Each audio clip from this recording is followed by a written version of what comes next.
पढे लेखेका मानिसहरूले अपराध गर्दैनन्, तर इतिहासले त्यस्तो देखाएको छैन। सम्माननीय सभामुख महोदय, अर्थशास्त्रमा उच्च शिक्षा हासिल गरेका, विश्वका प्रतिष्ठित विश्वविद्यालयबाट विद्यावारिधि गरेका डाक्टर रामशरण महत, डाक्टर प्रकाश चन्द्र महत, डाक्टर युवराज खतिवडा यो देशको अर्थमन्त्री भएकै समयमा देशका ठुल्ठुला भ्रष्टाचार र अनियमितताका घटनाहरू सार्वजनिक भएका छन्। त्यसैले केवल शैक्षिक योग्यता नै इमानदारिता र सुशासनको ग्यारेन्टी होइन। म बारम्बार भन्छु सम्माननीय सभामुख महोदय, यो देश गाउँका गरिब किसानहरूले सरबारा वर्गले बिगारेका होइनन्। यो देश दलबलमा पुर्याउने ती व्यक्तिहरू हुन् जो पढे लेखेका छन्, बुद्धि र क्षमता राख्छन्, सत्ता र शक्तिको पहुँचमा राख्छन्, तर देश र जनताप्रति इमानदार छैनन्। त्यसैले समस्या ज्ञानको अभाव होइन, समस्या नैतिकताको अभाव।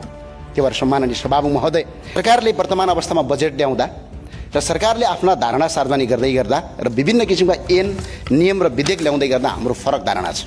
सम्माननीय सभामुख महोदय, सरकारले विद्युतीय सवारी साधनमा करछली र बजेटका सूचना चुहाट प्रकरण जस्ता ठुला काण्डमा महालेखाको प्रतिवेदनलाई लत्याउँदै चोख्याउने काम गर्यो।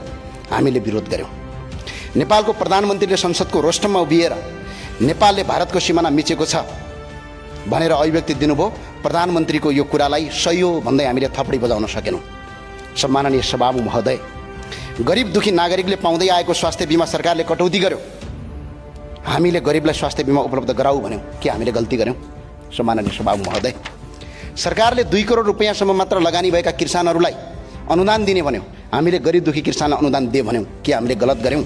सम्माननीय सभामुख महोदय, सरकारले हुकुमवासीलाई विस्थापित गर्यो, हामीले खुलेर सरकारको प्रशंसा गर्यौँ र भन्यौँ आम नागरिकलाई दुःख दिने काम नगर, सरकारले नीति र विधि पुर्याएर मात्र ती नागरिकलाई त्यहाँबाट ओसार भन्यौँ, के हामीले गलत गर्यौँ? सम्माननीय सभामुख महोदय, सरकारले अस्पतालमा तडपिँदै गरेका नागरिकको बिरामीमाथि कर लगाउँछु भन्यो, हामीले यो लगाउनु हुँदैन भन्यौँ, के हामीले गलत गर्यौँ?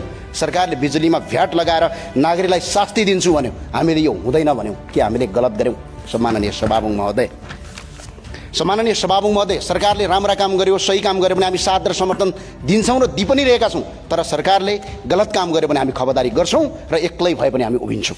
त्यो भावनाले सम्माननीय सभामुख महोदय, सरकारलाई हामीले यति मात्रै भनेका हौँ, काम गर्नुहोस्, काम गर्दै गर्दा जनमुखी सुशासनयुक्त विधि सर्मत गर्नुहोस् मात्र भनेका हौँ। सम्माननीय सभामुख महोदय, हामीले अर्थमन्त्रीज्यूको विश्वविद्यालयको सर्टिफिकेटमाथि प्रश्न गरेका होइनौँ।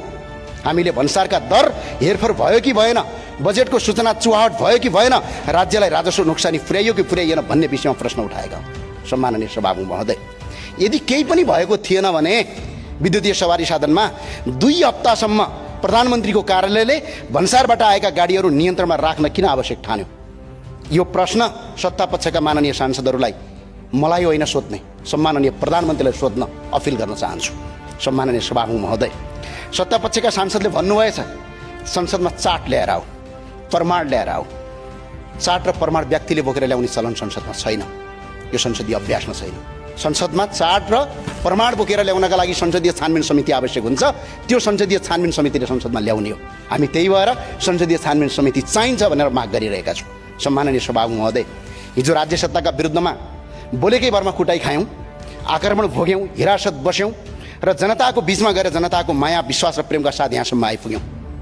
तर एउटा कुरा गर्वका साथ भन्न सक्छौँ, सम्माननीय सभामुख महोदय, हामीले कहिल्यै पनि राष्ट्रसँग गद्दारी गरेका छैनौँ। राष्ट्रको उच्च तहमा बसेर राष्ट्रहित विपरीत MCC जस्ता राष्ट्रघाती सम्झौताको मस्यौदा तयार गरेका छैनौँ हामीले। सम्माननीय सभामुख महोदय, राज्यलाई अरबौँ रुपैयाँ नोक्सानी पुर्याउनेहरूसँग साँठगाँठ गरेका छैनौँ।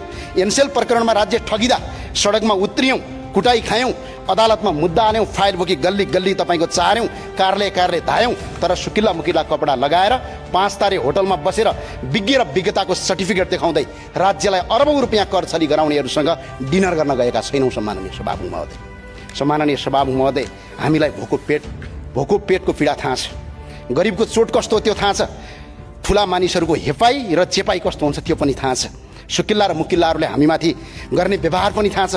हामी गरिब हुन सक्छौँ तर बेइमान हुन सक्दैनौँ। सम्माननीय सभामुख महोदय, सम्माननीय सभामुख महोदय, हामी गरिब हुन सक्छौँ तर बेइमान हुन सक्दैनौँ, बरु भोकै बग्न सक्छौँ तर इमान बेच्दैनौँ, सत्यको पक्षमा उभिन डराउँदैनौँ। आज पनि हामी कुनै व्यक्ति विशेषका विरुद्ध होइन, हामी सत्यको पक्षमा छौँ, राज्यको राजस्व जोगाउनुपर्छ भन्ने पक्षमा छौँ, जनताको सम्पत्तिको रक्षा गर्नुपर्छ भन्ने पक्षमा छौँ। त्यसैले फेरि एकपटक यो संसद मार्फत आग्रह गर्न चाहन्छु, निष्पक्ष संसदीय छानबिन समिति गठन गरियोस्, सत्य बाहिर ल्याइयोस्, जोशी दोषुकै भए पनि कानुनी दायरामा ल्याइयोस्। म सरकारलाई यो माग गर्न चाहन्छु।